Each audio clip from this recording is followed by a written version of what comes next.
Hey YouTube, this is Vargas XX78, continuing my tales from the Vargas Vault.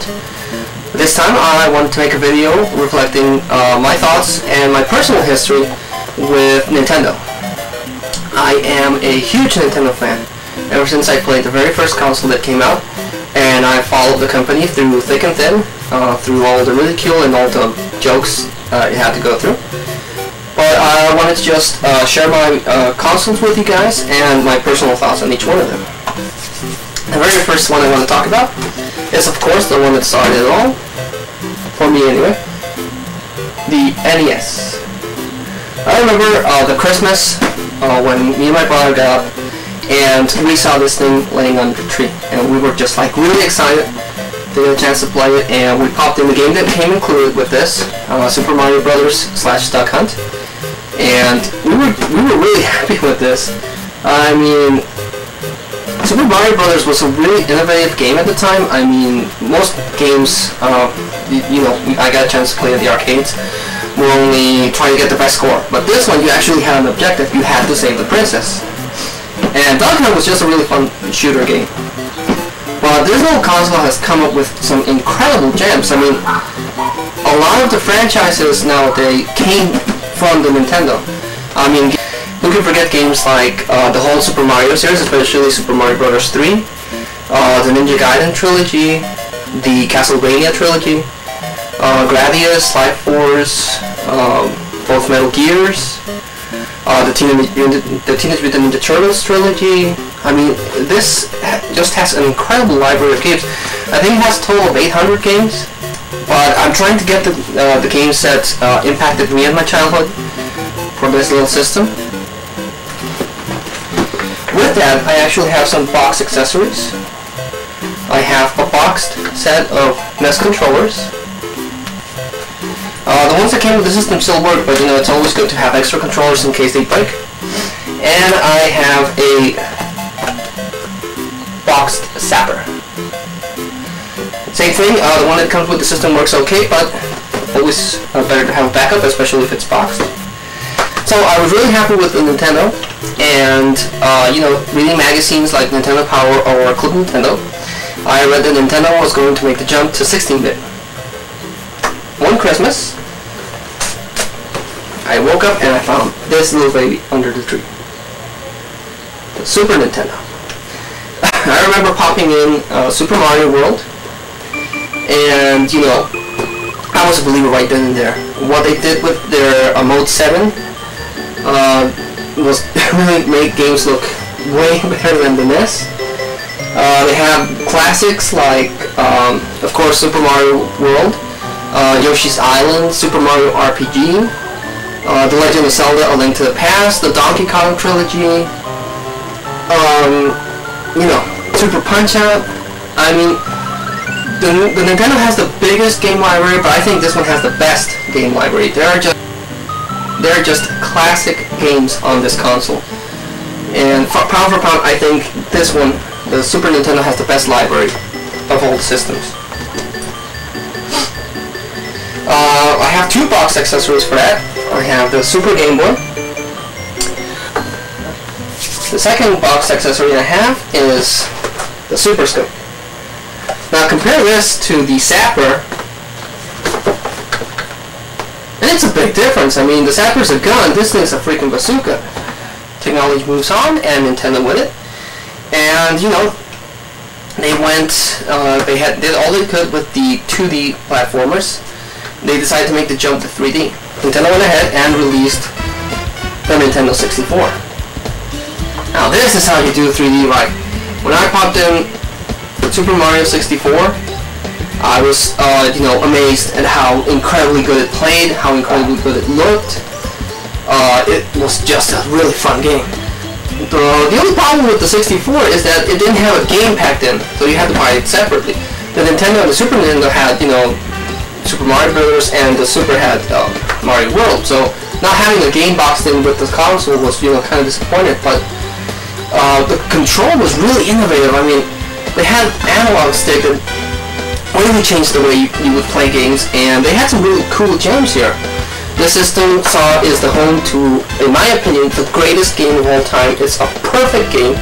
and that's The Legend of Zelda: Ocarina of Time. And then they made a sequel, which I thought was really good, which is Majora's Mask, and it had, it had games like Shadows of the Empire and then Rogue Squadron. Killer Instinct Gold was in this.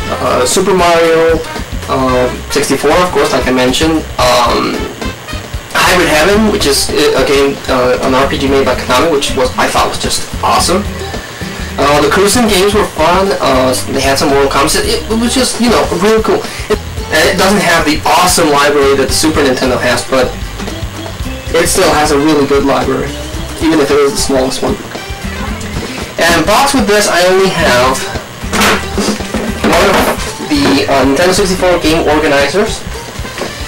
This little baby allows you to put 12 Nintendo 64 games in it. And, of course, you need a boxed game controller. After that, Nintendo saw that other companies were going with disc-based systems. Like Sega Dreamcast, the Sony PlayStation, and Nintendo took its time and developed the technology to make its own version. And that gave way to the Gamecube. A lot of people didn't take to the Gamecube. They thought it was the kiddie box, and it only had kids games. But I dare anyone to see the start of Super Smash Bros. Melee and not be blown away. I mean, it was just really fun. Much like the 64, this thing didn't come packaged with a game, but the first game I played was Luigi's Mansion. But if you play Rogue Squadron 2, I mean, just that last level when you're in the Moon of Endor and you're stuck between the Death Star and the fleet of Star Destroyers, it's like playing the movie. I mean, when everyone mocks the Nintendo, I put that, and it has a really good library. It has a bigger library than 64, and it has Metroid Prime 1 and 2. It has another Paper Mario game. It has Super Smash Bros. Melee, like I mentioned before. It has one of the more controversial Zelda games, and that's Wind Waker. The Gamecube, unfortunately, didn't do as well as Nintendo had hoped. So by the next system, it was basically do or die. Either Nintendo made something that would revolutionize the industry, or they would go the way of Sega. And they announced a little thing called motion control. Now, motion control was this thing that would give you the ability to play games in a wholly different way. And I remember a lot of my friends and reading magazines, they thought it was a joke. It was just a gimmick that would never last or work, and it could spell the end of Nintendo. And they proved everyone wrong when they released the Nintendo Wii. Now, the first thing they did right is that they packaged a game with this, Wii Sports. It's basically just a tech demo. It shows what the Wii is capable of with 6 little games like baseball, golf, bowling. And personally, this made me remember, which I think what they were going for, made me remember the charm of the NES. So much so that my whole family got into playing Wii Sports. I mean, my dad hasn't touched the game since the days of the NES. Because, as games developed, they got more complicated. With this, it was just easy. Anyone can pick it up and play, and it proved everyone wrong. I mean, everyone thought that Nintendo was going to go extinct. And with this little baby, it blew them out of the water. I mean, this console was so successful that now Microsoft is going to come out with their Natal project, and Sony's going to come out with a Move.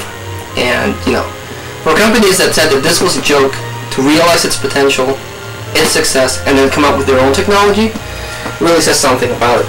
And it has so far it's given a really good library. The problem with this is that developers are making really casual games, party games, and really bad games. So it does reflect a lot of what happened with the Nintendo, the original NES. But I dare anyone to play games like No More Heroes, Twilight Princess, games like Super Smash Bros. Brawl, Mario Kart, Deadly Creatures. I mean, so far it's really blowing up, and Nintendo is giving back to the fans by releasing, their major series. They did so with Super Mario Bros. Wii. They're gonna make a Mario Galaxy, Metroid Prime Another M, and a new Zelda, which might come out this year. So yeah, I'm really happy with what the Wii is doing, and it's giving people a chance to play back, new generations a chance to play the old games with the Virtual Console. So that's my history with the Nintendo consoles. In another video, I hope to make one of the handhelds, which I own. But until then, later guys.